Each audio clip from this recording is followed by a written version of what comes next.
Okay, we'll go with that. Chapter 5, Justification as Defenses. This is a very interesting chapter. It's got some real good information.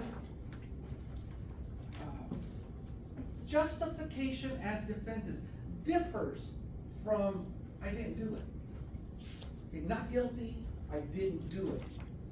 This is saying, well, technically I did do it, but this is why. So we have justifications, and I think we'll get into excuses, hopefully. If not this week, then we'll talk about excuses next week. But justifications, I did it, and this is why.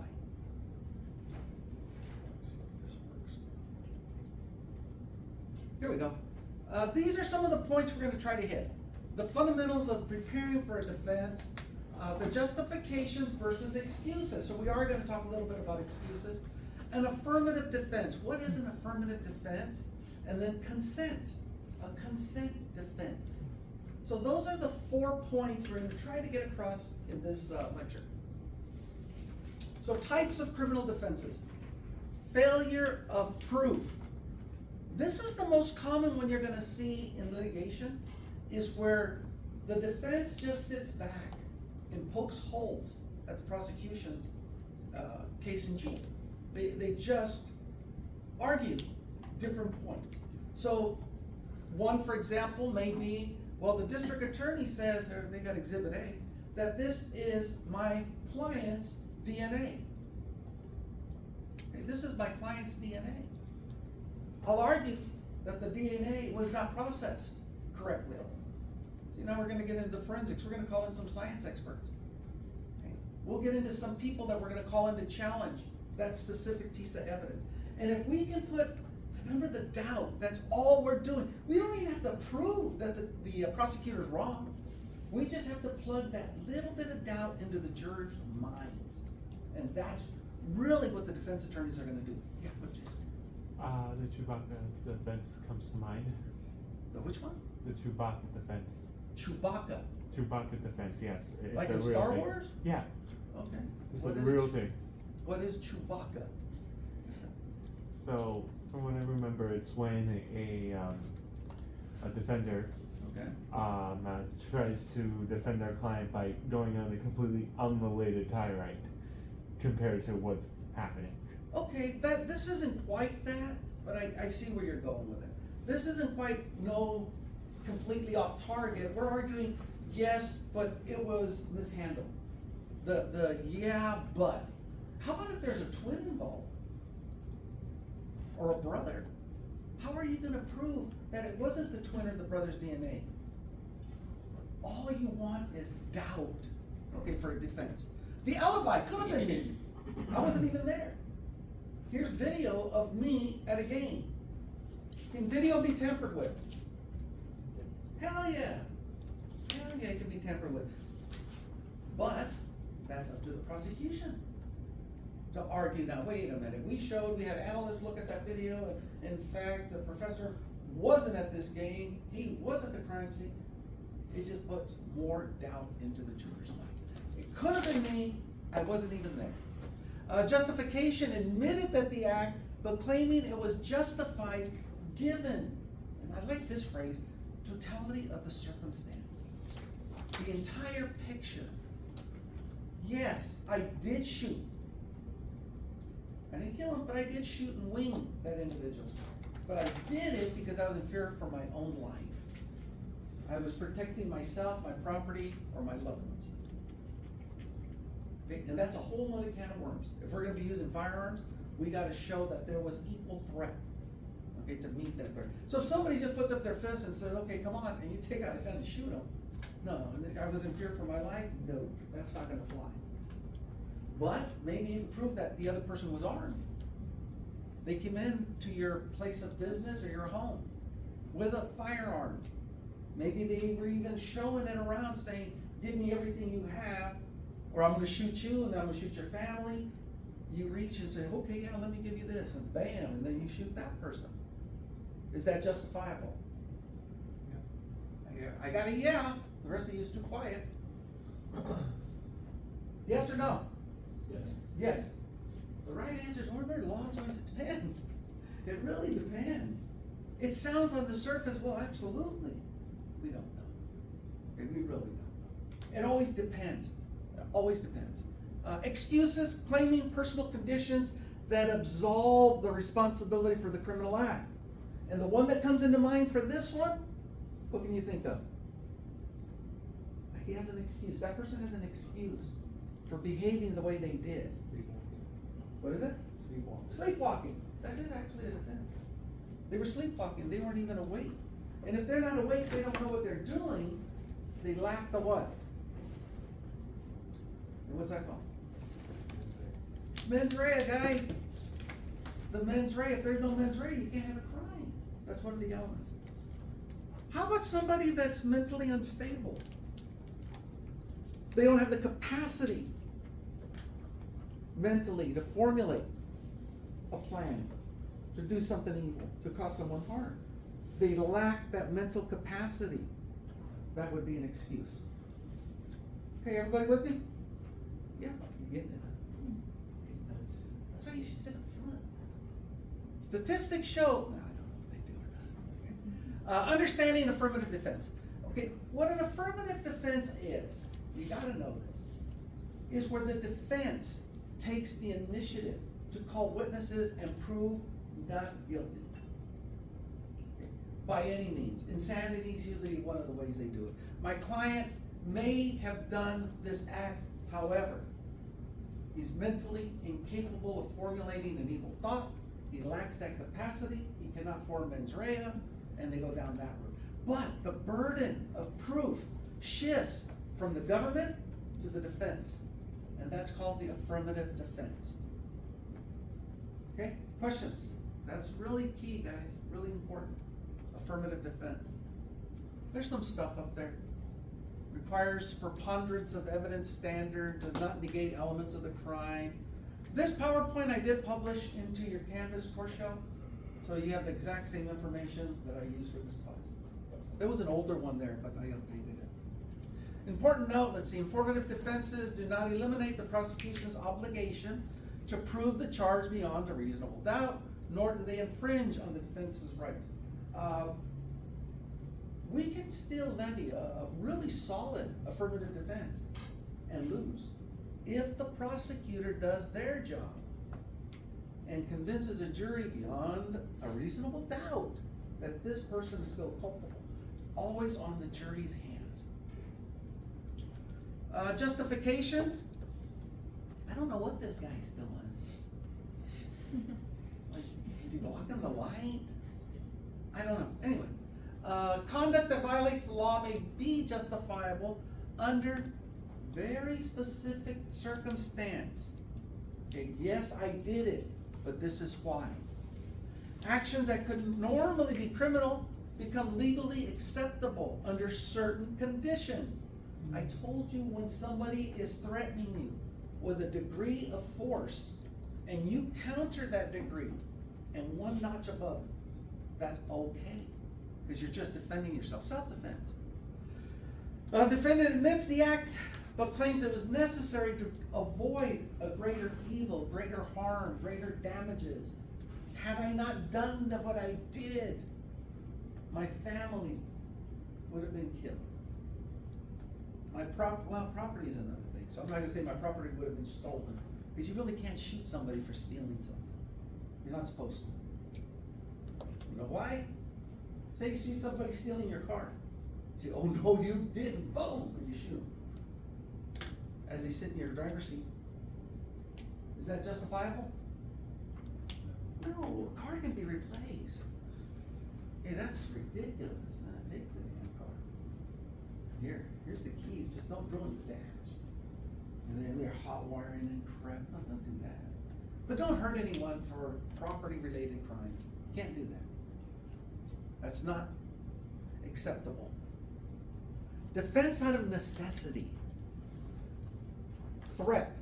Immediate danger, does it say? No, it doesn't say. The word is imminent. In litigation, it's imminent danger. We're calling it immediate. I should have corrected that. Immediate danger requiring urgent action to prevent a greater harm. Imminent is the word that they use in litigation. You were in imminent danger. And had you not acted the way you did, it would have resulted in a degree of harm that's unacceptable. Proportional response, this is what I kept saying. If somebody brings a knife and you shoot them, well, you have a lot of arguing to do, but that can be seen as justifiable. They have a fly swatter. Okay, so they come at you with a fly swatter saying, I'm gonna swat you to death with this fly swatter. They got your gun, no you're not, bam, and you shoot them. I was in imminent danger. He thought I was a fly. That won't fly, and you will be doing time. No, the response has to be proportional. So if it's all fisticuffs, okay, mutual combat, one-on-one, okay. But what if this person's a trained fighter? One of these MMA guys? Are you still gonna engage and say, yeah, I got a fair shot? Hell no. So maybe a degree higher would be acceptable. A stun gun would be great. Gas is awesome. Pepper spray works really good. Shoot them with pepper spray. A lower degree of force. Shooting somebody, lethal force, is not acceptable in those circumstances. And you might as well have the degrees of force. Yeah, it's down here, level of force. The correct terminology is lethal force and less than lethal force. They used to call it non-lethal, and they got their butts beat up in court behind that. This little, what the hell I call it? Clicker. It's a little clicker. Is this lethal? In the right hand? Hell yeah, it can be. So that's what they started arguing. How do we determine what's lethal and what's not lethal? That pencil's a hell of a weapon if used properly. So it's lethal and less than lethal, the correct terminology when we're talking about the application of force. No reasonable alternative was available to avoid the harm. We get into standing your ground is one of the cases where you can defend your castle. They call it defending your castle. That gets, especially in California, doesn't go over too good. A robber, somebody comes into your home and they're breaking through the window in the kitchen. You see them backing up, they're getting ready to come off the counter. You run, grab your little 9mm compact, make sure that sucker's got a round in it. You wait for them to come down. They hit the floor in your kitchen and you say, stop or I'll shoot. They turn around and it looks like they have something in their hand that appears to be a firearm. So you unload on them. How many times are you gonna shoot them? Bam. How many times? Once or twice? Anybody? Once. You're gonna load the damn clip. So if it's a 9-round magazine, you're probably gonna put 9 rounds in this person. Your adrenaline's pumping so fast, and when we question, you're gonna swear you only fired once. But it's just like, bang, bang, bang, bang. Before you can even imagine, you've already put 3, 4, 5 rounds into this person. And that's another defense, that gets really difficult. But just say that we shot them one time, because we're good. We shot them one time, they didn't die, they're laying there, you call 911. And it turns out, once you get a good look at this guy, that's your neighbor, drunk off his ass, breaking into the wrong house. Oh boy. Now what happens? You may be subject to some serious litigation. It's possible. If not criminally, definitely civil. Prepare yourself. I don't like shooting people. I really don't. I've been asked several times. I travel across the country. So do you always carry a firearm? I said, yeah. Hell yeah, I do. But not on me. I'll have it somewhere near me in case something really bad happens and I need it. It's a last resort, then I know I have it there. But I do not want to carry a firearm with me. People do stupid things. And I'd be too tempted to shoot somebody. And I don't want to do that. Guys, there's no taking it back. California, not to get into politics, but leans a little bit to the left. Okay, they're going to argue that this poor person was just drunk off his ass, had no idea what house he was breaking in. You don't get, the court don't care how scared you were. You thought you saw a firearm. They're gonna make you out to be a demon. So be careful. That's all I caution you. Please be careful. When you go to that degree of force, lethal force, you gotta really be sure and know what you're doing. Self-defense requirement. Now, this gets technical. No, we're not even talking, we're talking lethal, we're talking less than lethal. Self-defense. Good faith. The defendant genuinely believes, there's the word, imminent threat of harm requiring defensive action. I was telling a story, my nephew got in trouble, got suspended. Him and the kid got in a fight, 7th grade, they got in a fight. And what ticked me off was that he didn't protect himself the way he should have. It was imminent, there was gonna be a confrontation, but he hesitated. They go to a bathroom, and then they stand up and look at each other and say, oh, come on. And then they start hitting each other, and somebody broke it up. And that's stupid. As soon as you knew there was gonna be danger, you gotta get that first punch. You get that punch in and don't stop until somebody pulls you off. Teach them the right way to defend themselves. Okay, so, good faith. You think these circumstances, if anybody's ever been in a fight for your life, not a little non-serious fight. I mean, I'm talking about a serious fight for your life. Think, oh, that's not fair. Oh, you hit him with a 2x4, that's not fair. I've been in several where I had to literally fight for my life. And there is no rules. I hit somebody whatever the hell I can get a hold of. I want to keep living.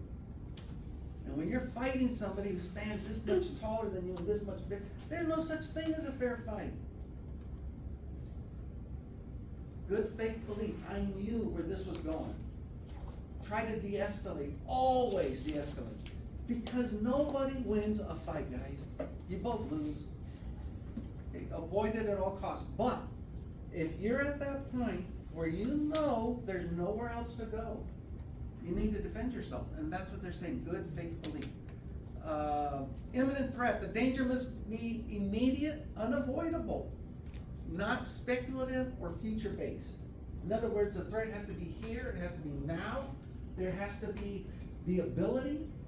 Okay, this person has to have the ability, has to have that motivation, has to have the means to engage in some type of force.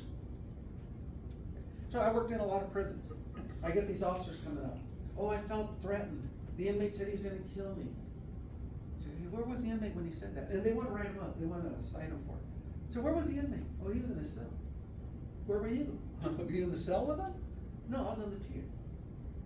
Okay, so this inmate has to get through steel to get to you to cause you harm, and you felt threatened? You're in the wrong job. I always tell McDonald's is hiring. There's nothing wrong working at McDonald's. You don't belong here if that threatens you. Now say the door was open, and this inmate has the ability, the motive, and it looks like they have the intent. They're coming out of that cell. Then hell yeah, you do what you gotta do to defend yourself. Imminent threat. It's imminent. If you don't do something, something bad's gonna happen to you. Only use the force necessary. Cannot stress that one enough. Only the degree of force necessary to repel or counter that offensive act towards you. I spent, towards the end of my career, about 3 years, analyzing use of force applications for my region, which was Central California, and then ultimately the whole state, 33 prisons. Every application of force, I had to review and give an opinion. And if I didn't like what I read, I kicked it back. You need to answer it. And if it was real bad, we initiate an investigation. Somebody did something wrong. We take it serious. Just because you're an officer does not give you the right to harm someone. Not at all. And unfortunately, there were officers that were doing that kind of crap. Yeah. What about like in healthcare when there's patients that attack you or bite you? That's a wonderful question. Everything changes when you're talking non-peace officer. Okay, there's sworn staff, non-sworn. Medical people, they fall under non-sworn, and you have the right to defend yourself. I feel like, so that's, I hear like 50-50, so people are like, you can defend yourself, and then I hear if you hurt the patient, like, I feel like if I were to get bit by a patient, I would straight up just punch him in the head. But then they're like, if you do that, you could lose your license. It has to be, see, this is where it gets tricky. Say if a patient bites you and then pulls away and hides in the corner, and then you look and say, you son, and then you go after him. No. I feel like, okay, so I have helped, like, you know, they bring in like the size 5150s or like Yeah. drunks.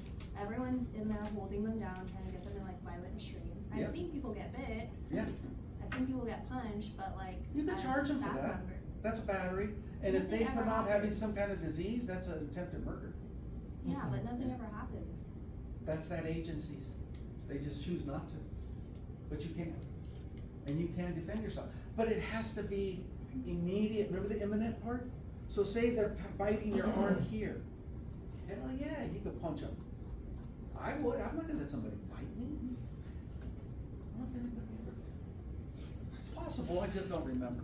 But yeah, no, no, you got the right to defend yourself. But like I was saying, there's a case called Bivens. Bivens versus 7 FBI agents, something like that. And to this date, if you wanna sue or hold the government or a peace officer responsible for their behavior, you have to file a Bivens motion to the court to say they violated my constitutional rights. And if the court says, yeah, I agree with you, then you can move forward. It's called a Bivens motion. But for here, we're just talking about using the force needed, no more, no less. And once you've restrained the combatant, the force stops. There's no cheap shots. You got him cuffed up, you bastard, you start kicking over. There was one with a baton, Mikey Myers. Yeah, Mikey Myers. This big old white kid, hey, this guy, he grew up on a ranch. This was a long time ago. Strong, wiry, and pretty damn good with a sight and a baton. It was the leader of the Crips. Okay, the leader of the Crips, we just brought him in off the yard. His name was Williams, I remember that guy. And Williams, he's in restraints behind his back. They bring him into the celly port, and Mikey was going to grab his yard clothes. It's a little bundle. To hand it to him, put it behind, and this Williams guy turns around and starts kicking Mikey, the officer. Mikey drew his baton and went to town on this guy. Beat the crap, turned him into a mummy. By the time they brought him back in, literally he was wrapped like a mummy. So there was an investigation. And when Mikey Myers went up, he told them. And we saw it too for years, because I was upstairs looking down. The whole time, Mike was hitting him with a baton. This guy's kicking, he had gotten a hold of a milk crate, and he's trying to hit Mike with a milk crate. I mean, it was mutual until he beat the fight out of him with a baton. That guy was crazy. But he finally subdued him. We put him in leg irons, took him over to the infirmary where he got treated. We brought him back in after dinner, and we're walking this guy down the tier. He's the leader of the Crips. I thought, oh shit, we're gonna have a riot on our hands. So we're walking him down the tier, and all of a sudden you hear all the Crips applauding, yay, that they finally got what he had coming. They didn't like them. I said, oh good, we did him a favor. That was a good day. But we thought they were gonna riot and start spitting on us, but it worked out. Okay, reasonable force used must be reasonable, proportionate. The example I just gave you. Once that William stopped being combative, Mike reholstered his baton. That was it. End of the incident. No cheap shots. I got to see the whole damn thing. But it was great. About a minute and a half, I think it lasted. Which is a long time. About a minute and a half. Questions about self-defense requirement? You can defend yourself. Deadly force and duty to retreat. Two excellent topics.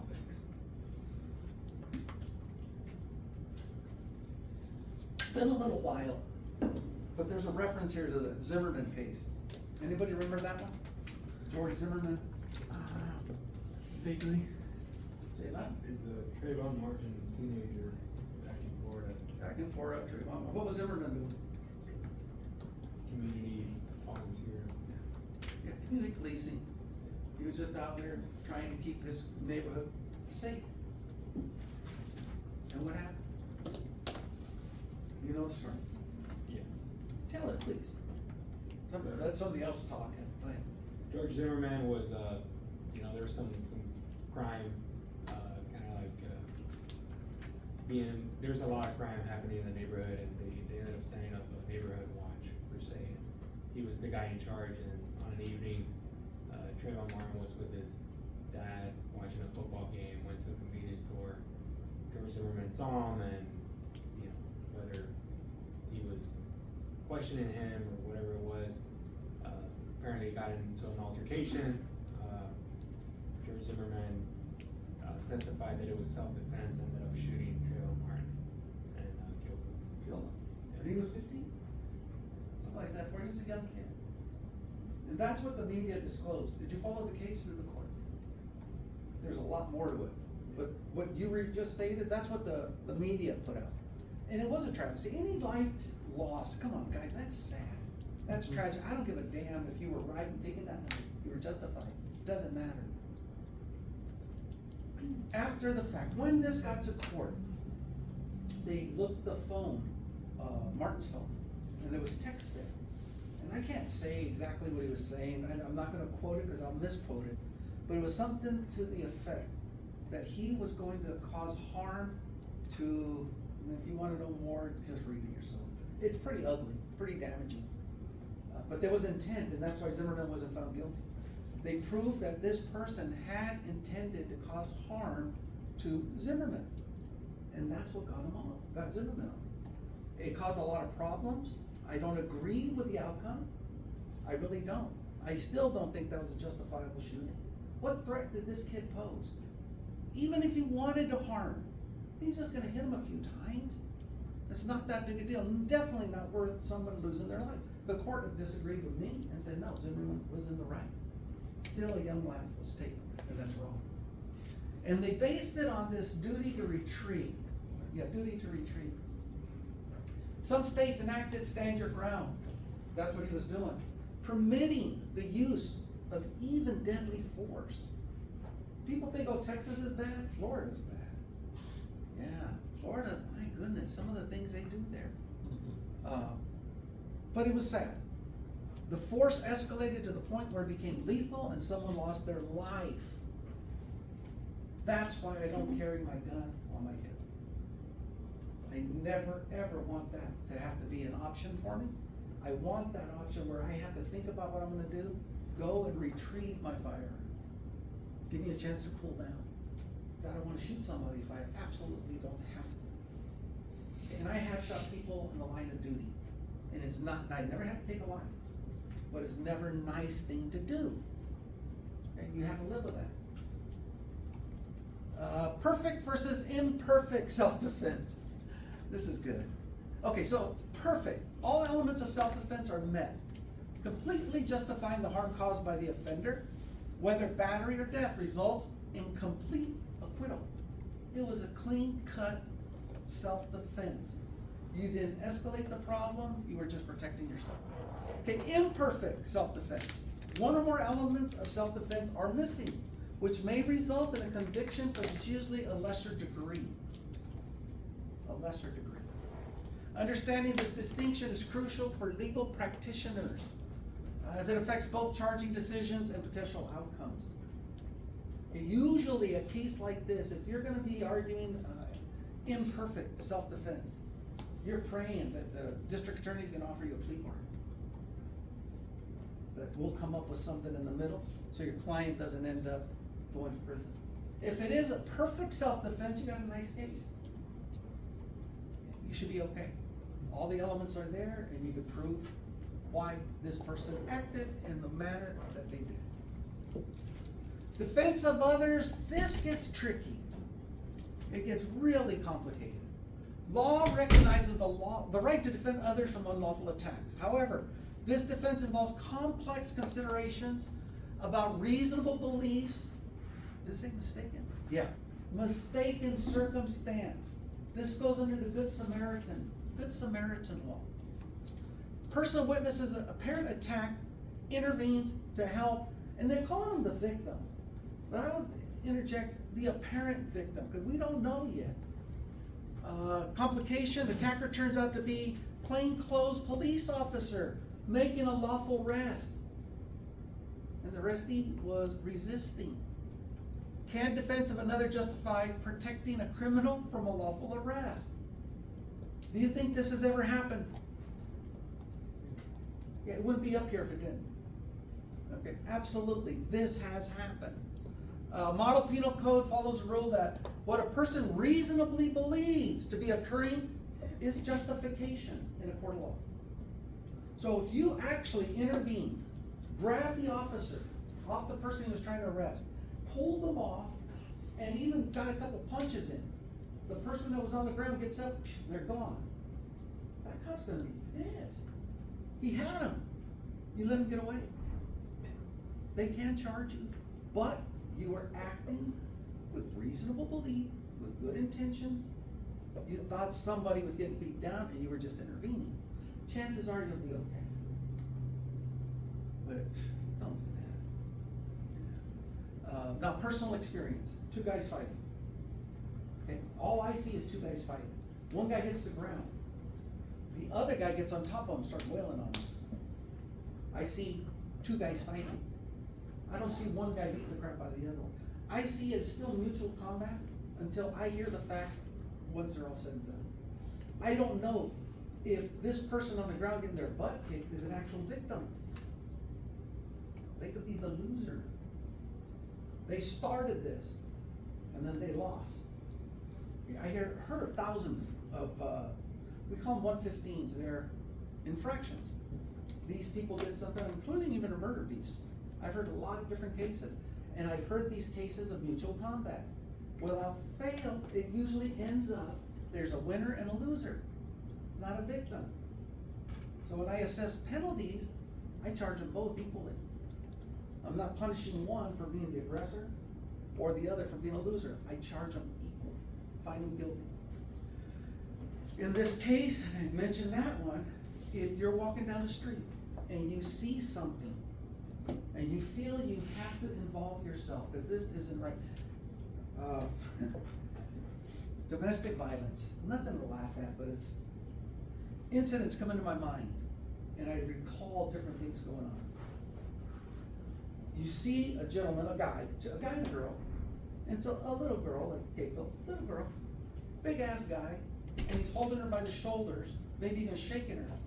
And so you get involved. Say, how dare you? You can't do that to this poor little girl. So you go behind, put this guy in a chokehold to get him off. And the minute you do, little old Gabriel, she comes in and bam, kicks him into the private area, and then just goes to town, maybe pulls out a knife. And you're sitting there holding this guy. You just became an accomplice. So much for good intentions. Never did I see somebody actually stab him. But I have seen where you take off the aggressor, it's usually the male, and the female nut it up. They go to town on this guy. Oh, what was it? It was like a pan, but it wasn't a pan. She got out of the kitchen, he came back, and I'm still talking to this guy. I had let him go, I'm still talking to him. And bam, bam, beat the shit out of him. We're both going like this, trying to get out of her way. It was a domestic violence. Okay, but it's one of those love-hate type of relationships. You get them apart, then you ask the guy, do you want to press charges? What do you think he said? No. Hell no. I love her. I love her. Okay. We all show love in different ways, but okay. Let them work it out. They'll probably end up killing each other. But as an officer, okay, or even a citizen, and you come across what looks to be, looks are deceiving, I'll caution you. If you choose to get involved, please make sure you're doing the right thing. Questions about this? This and that. Damn. These get tricky, all right? Defense of home and property. There's the castle rule. Good, I remember to put it in. No duty to retreat from your home. Defense of home and family entitles the same protection as personal self-defense. The castle rule. You do not have to retreat from your home. You see a group of criminals, burglars coming into your home. 3 of them. I mean, they're clothed completely, you know they're criminals because they look like the pictures of a criminal that you've seen. You, your girlfriend, whatever, are in the room and you see them. You have a door where you can escape through the back. Do you have to leave and get the hell out of that house? Let them take whatever they want. Protect yourself. Should you do that? In real life? Hell yeah. Get out of there, call 911, let the cops do the job. This castle rule, what it's telling you is you don't have to do that. If you choose to stay and stand your ground, it doesn't say that, but if you choose to stay and stand your ground, you can, legally. You can. Depending on your confidence, your level of confidence in defending yourself, that's what's gonna dictate whether you stay or you get the hell out of there. If you're comfortable securing your firearm and confronting these would-be burglars, then by all means, go ahead. But if you're not, there's nothing wrong with getting the hell out of there. Property limitations. Deadly force is not permitted to defend property alone. Some states presume home attacks threaten occupants' lives. That's the difference. The little scenario I gave you about the car. Patrick's car getting stolen, right? And so he sees the guy, bam, shoots him. You're stealing my property. That's what they're saying. You can't do that. Property limitations alone does not justify that level of force. It just doesn't. Now, maybe you have a stun gun, and you come in with your stun gun, the window's down, bam, you shoot him with a stun gun, zzz, zap the hell out of him, drag him out of the car, hopefully have zip ties or something, cuff him up, secure him, call the cops. Yeah, there's nothing wrong. Less lethal force. How many of you own a stun gun? So there's the problem. How many of you own pepper spray? Nice pepper spray. Good for you. Good for you. I think everyone, we should pass those out. Pepper spray is awesome. Anybody been hit with pepper spray? Yeah, you have you tasted it? Yeah. It's good stuff, man. Put that. I hit my student, well, I call them cadets then, when I was teaching the academy. Line them all up. That was my favorite day. Shake up that pepper spray. Come through and hit them right here, right across the forehead. Just right across the forehead, and it starts to drip down into the eyes. And I tell them, you gotta stay still, because they'll start running. And so we usually have safety officers around, and they'll run. We gotta grab them and hold them in place. You just have to let the effects go through you. So if you hear these stories, oh, pepper spray doesn't do anything. BS. It works pretty good. The problem is you gotta get relatively close. 6 to 8 feet. You have to hit your target. Most of you hit them in the mouth. That's not gonna do anything. Hit them in the eye, that's good. We're not that good a shot. I always shoot from the forehead. Right above like that. Right across the forehead, let it drip down. But you gotta get too close. Same thing with the stun gun. It only shoots the darts, I don't know if it's 12, 15 feet, but the accuracy fades real fast. The darts start to drop. Then you gotta hit them with some good juice. How spicy is it? Like what kind of pepper? Oh no, it's Not actual pepper. But no, it is pepper. It is? Yeah, it is pepper. I don't remember the ingredients, but it is pepper. There's a scientific name for it, but it's about this long. I don't remember that one. I got Just- peppers on my eyes. You've Similar. tasted it then. No, it's on my Ghost eyes. peppers, like ghost peppers. No, not ghost peppers. Huh? But like pretty spicy peppers. Like I actually get it on my eyes. Did it burn? Okay, imagine that like 100 times. Yeah, yeah, it's bad. But it is actual organic ingredients. It is some kind of pepper. Body trap, oh not body, booby. There's a case in Florida. Okay, but booby traps prohibited. Spring guns, devices that use indiscriminate force are illegal. They cannot distinguish between actual threats or innocent people. Again, Florida, it was a shopkeeper. They kept breaking into his shop. So he put bars in front of it. They roll them down every night. Would-be burglars found a way through them. They kept coming in. So he charged them with electricity. He said, I'll keep them out here. Charged them with electricity. I don't know if anybody died, but they were seriously injured. I mean, this guy juiced the hell out of them. And he was taken to court and charged. And he was found guilty. Found guilty. They thought he was doing the right thing, but you can't do that.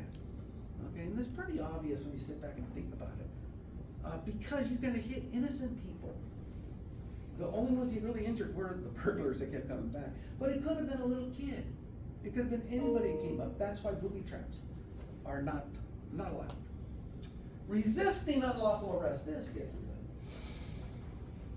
How do we distinguish between a lawful arrest and unlawful arrest? Does anybody know? Most of us don't. I've been in law enforcement my whole life. I don't have an answer to that. But I do have an answer to this. If someone, an officer, identifies himself as such, says, I'm going to arrest you, even though you know they're wrong, what should you do?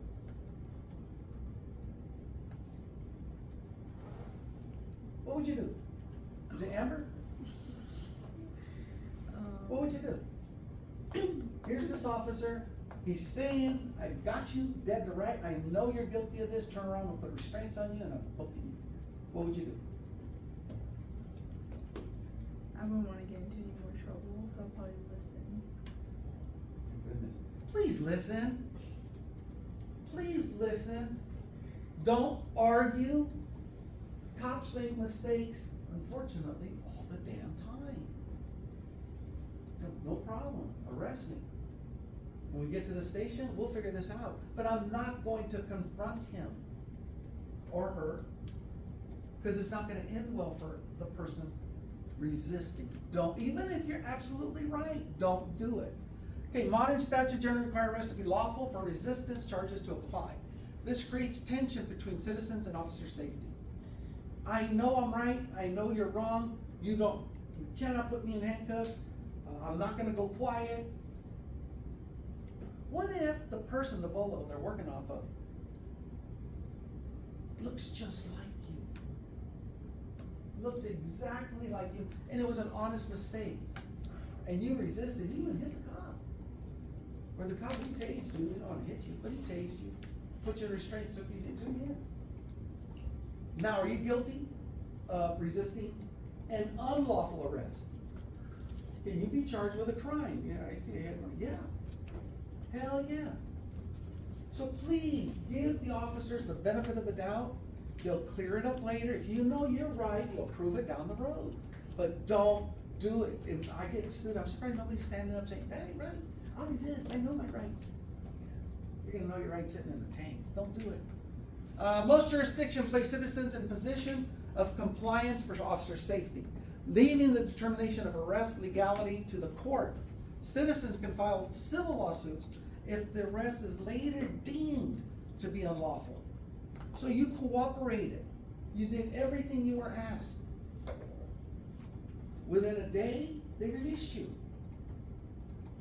You go to your doctor, it turns out when you're in restraints, they cause damage to your ligaments in your shoulder. You have a nice civil lawsuit against that agency. Okay? Please, let the courts decide, don't argue. What else we got?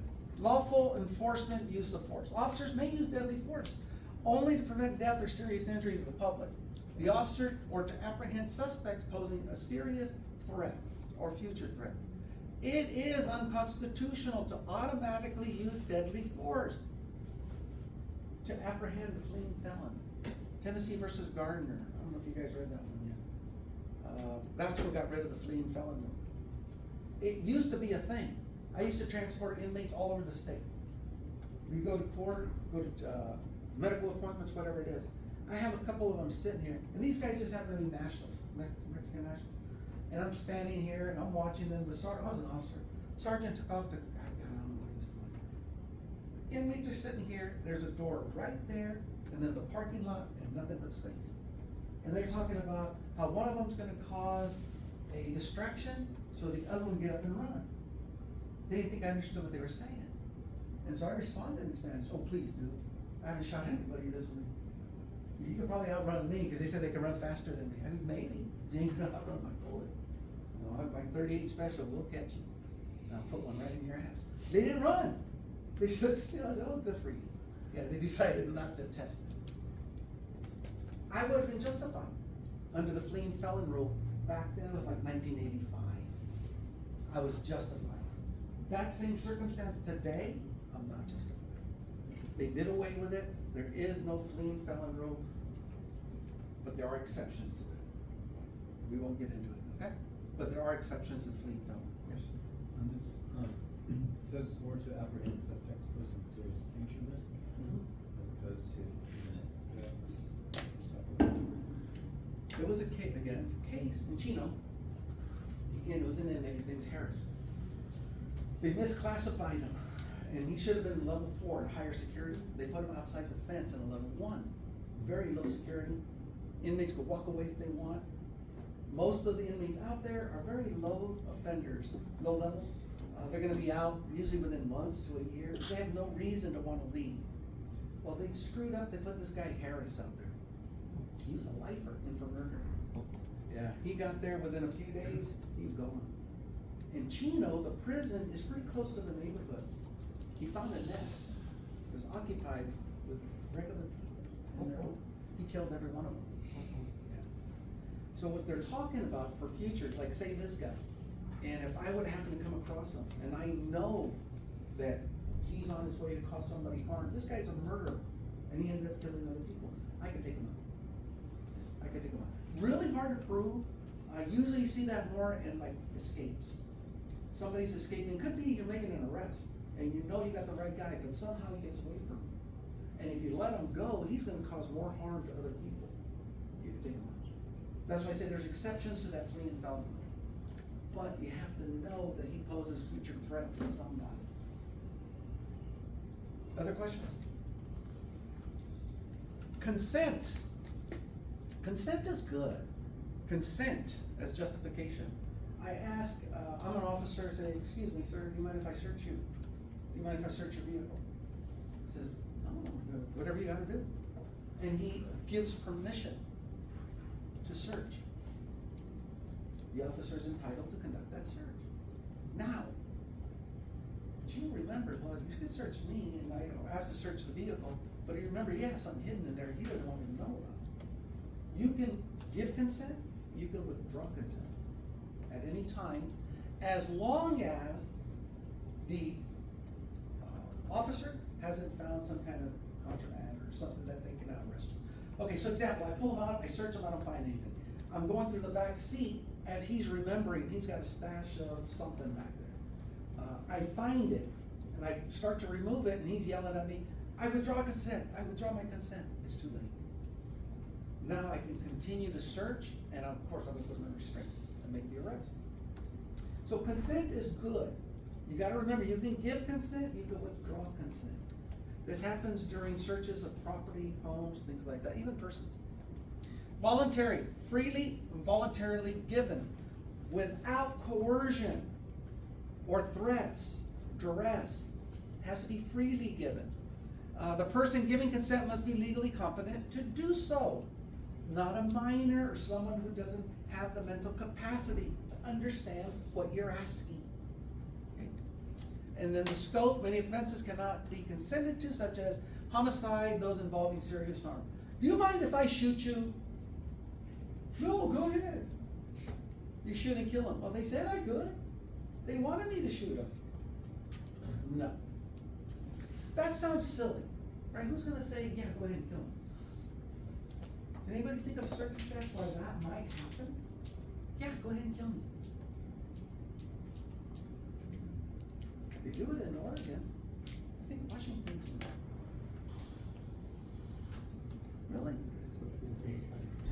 Assisted suicide, but under what conditions? Terminal illness. There you go, terminal illness. Dr. Kevorkian, I think was the one, popularized this little machine. Oh no, I didn't never push the button, I let them do that, but I gave them the device. Showed them how to do it, but they killed themselves. The court didn't agree with that. Assisted suicide's a big deal, falls under this last one. Scope of limitation, wait a minute, you're giving consent. I have nothing to live for. I'm gonna die, I'm in pain. I just wanna go. Who agrees with that, by the way? Euthanasia. Who agrees that you should be entitled to take your own life under certain conditions? Not, oh, I failed my term paper, I got nothing to live, kill me. No. I'm talking, yeah, medical conditions. You agree to? Okay, over here, come on, this is important. You agree, guys? Yeah. You agree? Not sure. Not sure, you're undecided. You agree? Okay. I wholeheartedly believe that when a person gets to that point, I got to see my grandfather pass away like that. And the family was arguing whether or not they should take the pipes off of him, just let him pass. And it got ugly, and he ended up dying and suffering the whole freaking time. Well, they couldn't make up their mind. But if you were to allow this person to die in peace and with dignity, I don't see anything wrong with that. Some states have acknowledged and they recognize a person's right. Right, especially females, your right to your own bodies, right? If you wanna have an abortion, you should be entitled to. Absolutely, that's your right. So why can't we use that same mentality and apply it to someone at the end of their life? They're in pain. They just want to get it over with. I really wholeheartedly believe that under certain circumstances, that should be allowed. That should be permitted. And some states do that. So that's what we're talking about, under the scope. California, unfortunately, we're not there yet. So there is no degree. We have to watch this person suffer, let them go when they go. Now bringing it back into the law enforcement realm, scope.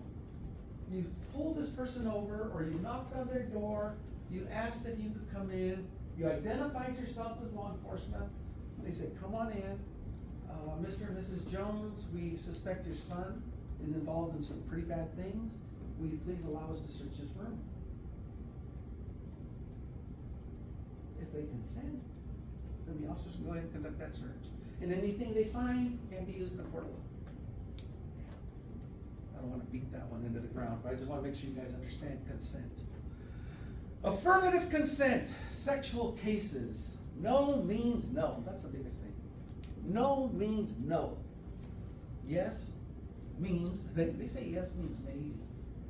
My own rules, yes means maybe to me, I don't know. I'm gonna be real careful about that, but no definitely means no.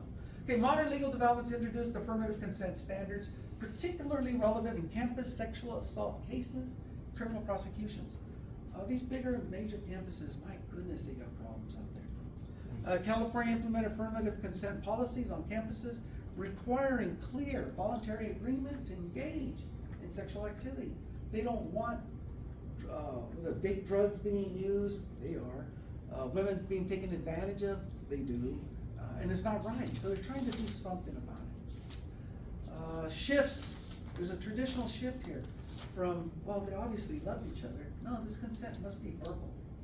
It must be verbal. Oh, she was giving me all the right signs. She told me in her body language, no. Did she ever consent?